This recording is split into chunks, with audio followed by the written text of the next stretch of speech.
दोस्तों, मैं डॉक्टर गुरमीत सिंह, मैं जबलपुर में साइकेट्रिस्ट हूँ, एक सीनियर साइकेट्रिस्ट, काउंसलर और थेरेपिस्ट हूँ। दोस्तों, लोगों के बहुत सारे सवाल आते हैं कि हमें कौन सी स्थिति में साइकेट्रिस्ट से मिलना चाहिए या साइकोलॉजिस्ट से मिलना चाहिए।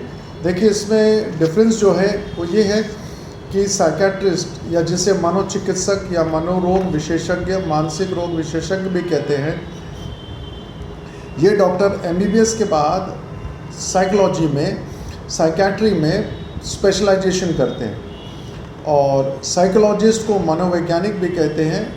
ये जो है MA साइकोलॉजी में होते हैं। साइकेट्रिस्ट के पास तब जाना चाहिए जब आपकी समस्या बहुत ज़्यादा हो, बहुत सीवियर हो और आपको आपके दैनिक कार्यों में बहुत परेशानी हो रही हो, आपके संबंधों में बहुत बिगाड़ आ रहा हो, आपको शारीरिक बहुत सारे लक्षण हो रहे हों जो आपको काम करने में बाधा देते हों, और इनके लिए आपको साइकेट्रिस्ट से मिलना चाहिए।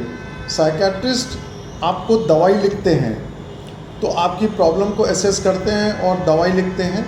ज़रूरत पड़ने पर काउंसलिंग और थेरेपी भी देते हैं। इसके विपरीत साइकोलॉजिस्ट जो हैं वो कुछ साइकोलॉजिकल टेस्टिंग करते हैं, जैसे IQ टेस्ट करना या करवाना होता है, तब आपको साइकोलॉजिस्ट के पास जाना है।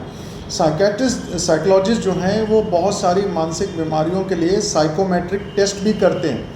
हर बीमारी के लिए उसकी हिस्ट्री के अलावा कुछ ऐसे टेस्ट भी होते हैं जो बताते हैं कि यह बीमारी है। साइकोलॉजिस्ट आमतौर पर दवाइयाँ नहीं लिखते।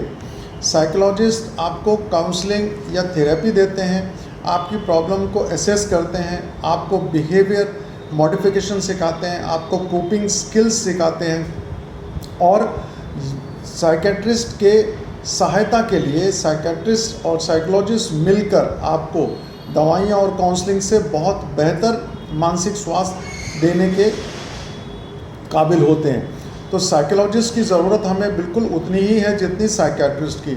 लेकिन अगर आपकी प्रॉब्लम थोड़ी सी भी ज़्यादा है और आपको, जैसे कि दैनिक कार्यों का मतलब है कि अगर आपको भूख, प्यास, नींद में दिक्कत है, चिड़चिड़ाहट हो रही है, घबराहट हो रही है, दिल बहुत बार बार धड़क रहा है, चक्कर आ रहे हैं, बहुत कमज़ोरी लगती है, आपको उदासी रहती है, आपको जो है एंग्जाइटी रहती है, डिप्रेशन है, आपको अगर आत्महत्या का विचार आता है, आत्महत्या का अगर आप प्रयास भी कर चुके हैं, तो आपको सीधे साइकेट्रिस्ट के पास ही जाना है, क्योंकि ऐसे लोग जो है कम से कम 30% लोग जो हैं इस आत्महत्या के विचार आने के बाद आत्महत्या कर ही लेते हैं।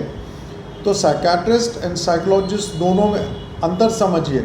आमतौर पर साइकेट्रिस्ट के सामने डॉक्टर लिखा होगा और नीचे जो है MBBS के बाद उनका स्पेशलाइजेशन इन साइकेट्री, जैसे MD साइकेट्री या DPM यानी डिप्लोमा इन साइकोलॉजिकल मेडिसिन भी लिखा होता है।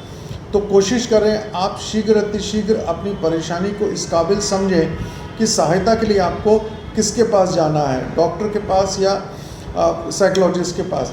कई लोग आकर ये भी शिकायत करते हैं कि नहीं, हमें दवाइयाँ खाना ही नहीं है, हमें जो है वो आप काउंसलिंग दे दीजिए, मैं इससे ही ठीक हो जाऊँगी। उसके पीछे बहुत सारे उनके मिसकंसेप्शन या मिथ्स होते हैं, जैसे कि ये दवाइयाँ खाने से जो है नींद बहुत आती है, इन दवाइयों की आदत लग जाती है, ये नशे की दवाई होती है, एक बार दवाई शुरू करने से दोबारा दवाई बंद नहीं होती, ब्ला ब्ला ब्ला ब्ला। बहुत सारे मिसकंसेप्शन अपने दिमाग में बनाए रखते हैं और अपने जीवन को जो है ख़राब कर लेते हैं।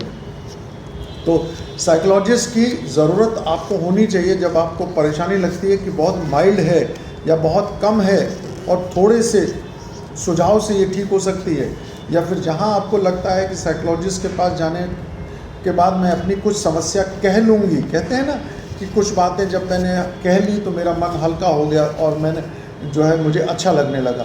तो उसके लिए साइकोलॉजिस्ट बहुत ही अच्छे आपके सहयोगी और साथी होते हैं। लेकिन इन दोनों में अंतर किया जाना चाहिए और ये ज़िद नहीं होनी चाहिए या किसी भ्रांति में आके ऐसा नहीं होना चाहिए। कई मरीज़ हमारे द्वारा ऐसे भी देखे गए हैं जो अभी इस दुनिया में भी नहीं है, उनकी ये जिद कि मुझे दवाई नहीं खाना है, मैं तो काउंसलिंग लूँगी और थेरेपी लूँगी, और उन्होंने आके बताया कि उन्होंने 20-20, 30-30 काउंसलिंग के सेशन ले लिए हैं, लेकिन आप अच्छी तरह जानते हैं कि मानसिक रोग दिमाग में पाए जाने वाले बहुत से न्यूरोकेमिकल के इम्बैलेंस से होता है। तो मात्र थोड़ी सी काउंसलिंग या थेरेपी से वो न्यूरोकेमिकल चेंज नहीं होंगे, उनके लिए हमें उन्हीं के लिए बनी हुई दवाइयाँ लेनी होंगी। और जब वो न्यूरोकेमिकल का बैलेंस ठीक होगा तो हम काउंसलिंग से और जल्दी ठीक हो जाएंगे। इसमें कोई शक नहीं है कि काउंसलिंग और थेरेपी एड ऑन थेरेपी के रूप में बहुत हेल्प करती है।